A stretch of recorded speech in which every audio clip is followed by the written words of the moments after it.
You said earlier that it became boring to stay with that group. Why is what you're doing now not boring when that was? Because I can change musicians whenever I like. And it tends to get into a format, you know, because we were together much longer than the public knew us. You know, it wasn't just from '64. I was 24 in '64, and I've been playing with Paul since I was 15. And he's very nice. and George about a year later or something. So it's a long time we spent together in all the most extraordinary circumstances, from, you know, lousy rooms to great rooms. Mm-hmm.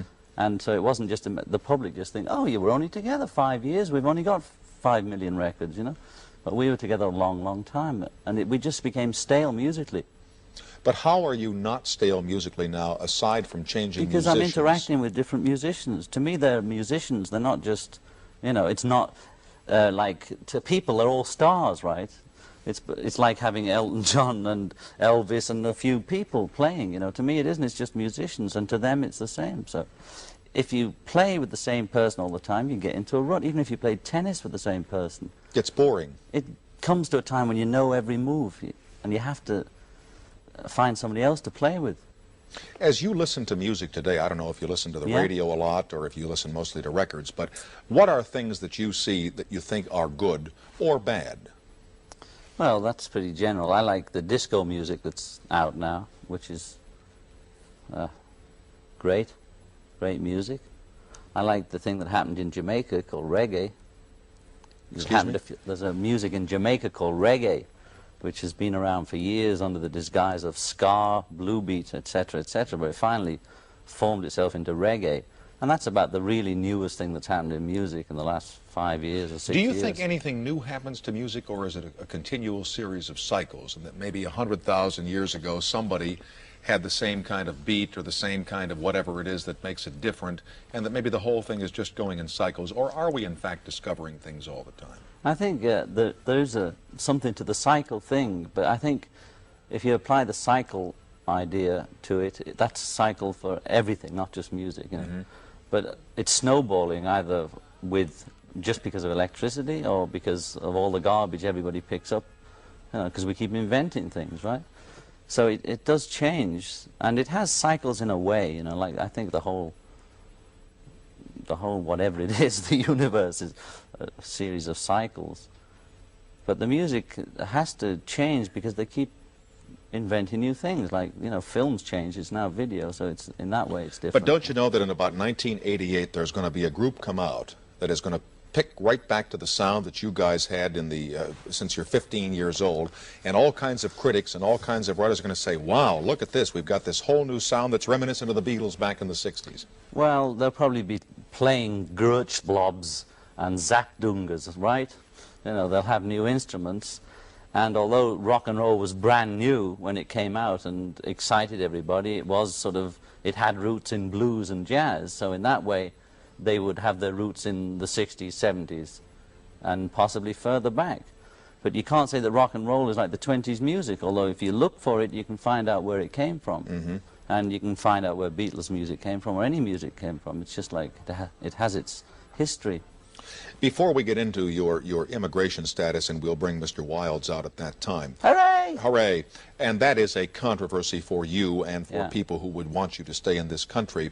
You've been involved in some other mini controversies, like the time that you were on the cover of the album without any clothes on, and like the time that you and Yoko had everybody or invited people to come into the bedroom while you were there. We held a bed-in for peace, a bed-in for peace, exactly. Why do you do those things? And I don't ask you that because I want to engender some flip response from you, but what does that gain for you as John Lennon, or what does it gain for the cause of peace in the case of the bed-in for you to do something like that? Yoko and I, when we got together, decided that whatever we did was going to be in the papers, you know, whether it's Richard or Liz or so-and-so gets married or whatever people like us do is going to be in the papers. So we decided to utilize the space we would occupy anyway by getting married with a commercial for peace, and also a theatrical event. And the theatrical event we came up with, which utilized the least energy with the maximum effect, was to work from bed. And what we virtually had was a 7-day press conference in bed, where the press fought. The first day they fought at the door to get in, thinking there was something, you know, sexy going on. And then they licentious. found, that was the word I was looking for. And they found two people talking about peace, you know. And reporters always have 5 minutes with you, or 10 minutes with you. We let them ask anything for as long as they wanted for 7 days. And all the time we just kept plugging peace. And the story that came out was John and Yoko do bed in for peace.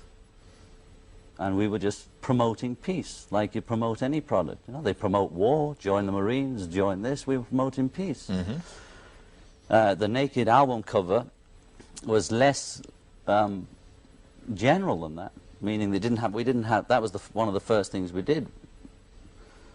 We thought, you know, we felt like two virgins. That's what the album was called, because we were in love, just met, and we were trying to make something.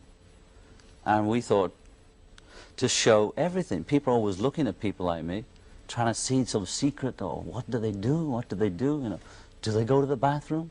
Do they eat? Do you? I do, quite a lot. You know, and we just said here, you know.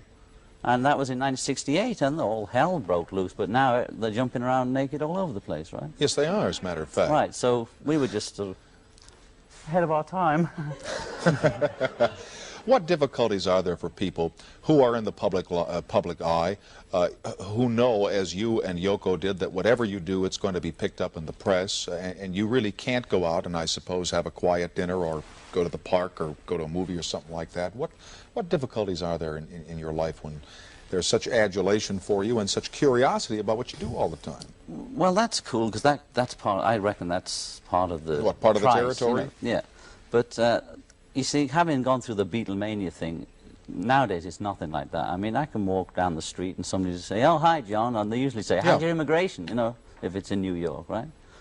And they don't hassle me. I might sign one autograph, 2 autographs, you know. And I don't get hassled. And I went through that period where I actually couldn't go anywhere. And so now it's like heaven. I can go and eat. We go and eat. We go to the movies. We go wherever we want. If there's an announcement, like there's an opening and everybody's going to be there, you get a lot of noise and cameras and flashbulbs. But if we just decide to go to dinner, it's cool, you know. We're probably less recognizable than you now, being on every night. I doubt that. You're on every night. You kidding? But it doesn't make any difference, because when you were on, you had 35, 40, 50 million people. I'll never forget the time that you came to Los Angeles. I was working there for Channel 5, and you were giving a concert at, I don't remember where it was. Hollywood Bowl, is that right? Thank you. And there were the lines for the tickets, and there was all the attendant publicity prior to the appearance and everything else. And one of our reporters went out and covered all this, and he came back and he said, "It's going to be wild out there tonight." And I, because I'm not very smart, went on the air and I said, "Well, if you'd like to know where the Beatles are, call this guy, and his home number is." And I mean, his phone didn't stop ringing for 4 days. It was just an obscenity. And I wish that if he's watching, I'm sorry I did that. And so your viewability or your visibility is so tremendously high, or at least was then, and I just wondered if it had kind of slopped over into your career now. No, I mean, I can get around now, you know. I can get. I'm glad too. I don't miss it. I'm glad it happened, but I don't miss it. Yeah, like in spite of the boredom, in spite of the fact that maybe there were little dissensions, those were good times for you. Oh, huh? Yeah. I mean, the boredom was in the music. I mean, that came after all the Beatlemania. Did you save your money? What we could get our hands on, yeah. What do you mean, what you could get your hands on? Well, a lot of it got siphoned off before we even got near it, you know. I mean, we didn't know anything about business or anything like that, you know. And there's a lot of money. There's a lot of millionaires around this world, so, yeah. But that's part of the action, too. Okay.